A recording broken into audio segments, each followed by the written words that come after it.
Ce que tu vas entendre maintenant risque de transformer radicalement ta manière de comprendre ce qui se joue réellement dans notre région du monde. Et crois-moi, ce récit n'a rien à voir avec la version lisse et simplifiée que diffusent les grands médias traditionnels. Pendant que tu prends connaissance de ces mots, des bâtiments militaires russes patrouillent déjà dans les eaux vénézuéliennes.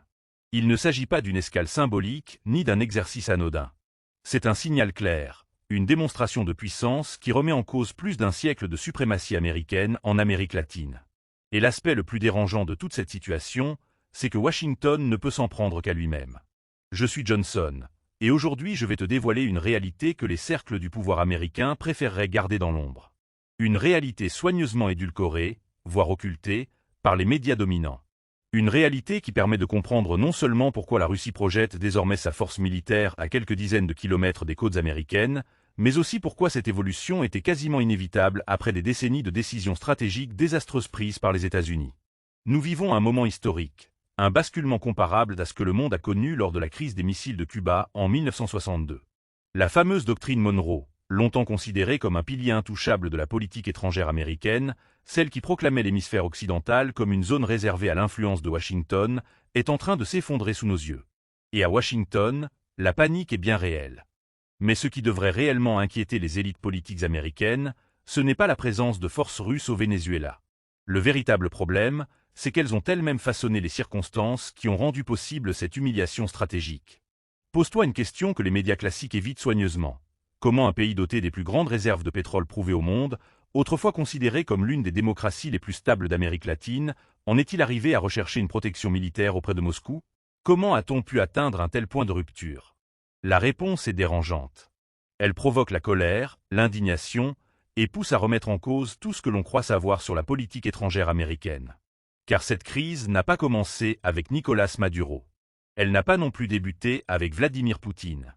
Elle prend racine bien plus tôt, dans des décennies d'arrogance impériale, d'ingérences répétées, de coups d'État soutenus en coulisses et de sanctions économiques destinées à briser des nations entières jusqu'à leur soumission. Et aujourd'hui, nous en voyons clairement les conséquences. J'ai passé une grande partie de ma vie à analyser les relations internationales.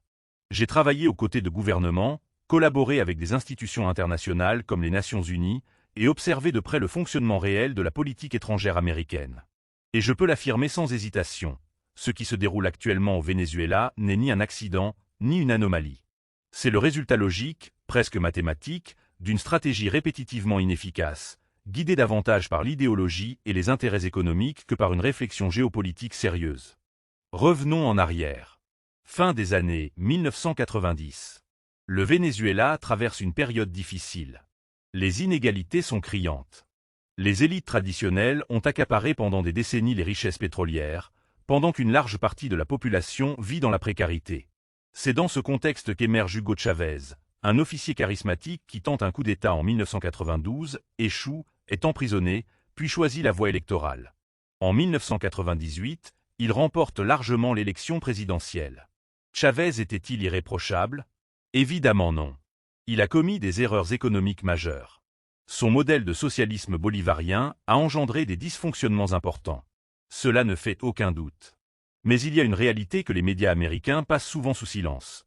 Les revenus pétroliers ont été utilisés pour financer d'ambitieux programmes sociaux qui ont profondément amélioré la vie de millions de Vénézuéliens. La pauvreté a reculé, l'accès aux soins s'est élargi, l'alphabétisation a progressé de manière spectaculaire. Et surtout, Chavez a été élu et réélu lors de scrutins reconnus comme libres et transparents par des observateurs internationaux, y compris la Fondation Carter. Le peuple vénézuélien l'a choisi démocratiquement à plusieurs reprises. Ce n'était pas une dictature imposée, mais l'expression d'un choix populaire. Mais ce choix était inacceptable pour Washington. Les États-Unis ne pouvaient tolérer qu'un pays latino-américain élise un dirigeant critique à leur égard, nationalise son industrie pétrolière et revendique le droit de décider de son avenir sans ingérence extérieure. En 2002, l'administration Bush soutient activement un coup d'État contre Chavez. Ce fait est documenté, vérifiable, incontestable. Des secteurs de l'armée et de l'opposition, avec l'appui clair de Washington, renversent un président élu et installent un gouvernement provisoire immédiatement reconnu par les États-Unis. Pendant 2 jours, Washington et les médias américains célèbrent ce qu'ils osent appeler un retour à la démocratie. Mais le peuple vénézuélien descend massivement dans la rue. Une partie de l'armée reste fidèle à la Constitution. Et Chavez est rétabli au pouvoir.